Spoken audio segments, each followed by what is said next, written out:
estilo y profesionalismo.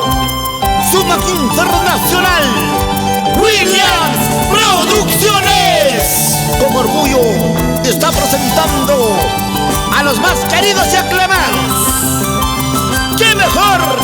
Al único Eder Limailla de Villa Lintay.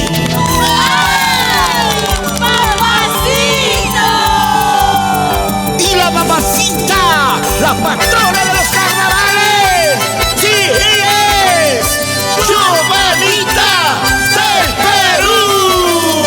¡Ay, qué bonita! ¡Qué linda! ¡Ay, qué apretadita! ¿En qué momento te conocí? ¿Por qué carajo me enamoré? ¿En qué momento te conocí? ¿Por qué carajo me enamoré? Maldito cariño eres tú. Voy a quemar tu recuerdo. Maldito cariño eres tú. Oye, chiquita sinvergüenza. A veces me arrepiento de haberte querido, pero no puedo negarlo. Y a tu lado fui muy feliz. Así es el amor, así es el amor, mi linda carnavalera. ¿Para qué te quise tanto? ¿Para qué te amo tanto? ¿Para qué te quise tanto? ¿Para qué te amo tanto? Para yo andar llorando. Para yo andar estupiendo. Para yo andar llorando. Para yo andar estupiendo. Tal vez nuestros corazones no son correspondidos. Será mejor tú por tu camino y yo por el mío. Adiós, chulita linda.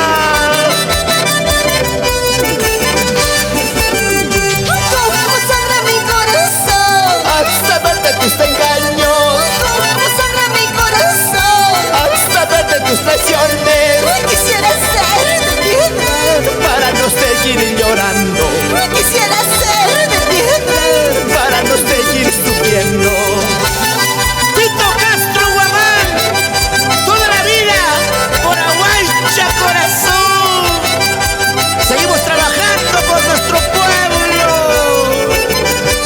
Contigo, Giovanita, Giovanita del Perú. De los amores que he tenido, hay uno que no se puede olvidar. De los amores que he tenido, hay uno que no se puede olvidar. De los amores que he tenido, hay uno que no se puede olvidar. De los amores que he tenido, hay uno que no se puede olvidar. ¡Ya no llores! Yulisa de la Cruz Trujaico. Así es la vida. Hay amores que nunca se olvidan fácilmente. De los amores que he tenido, hay uno que no se puede olvidar. De los amores que he tenido, hay uno que no se puede olvidar. De los amores que he tenido, hay uno que no se puede olvidar. De los amores que he tenido, hay uno que no se puede olvidar.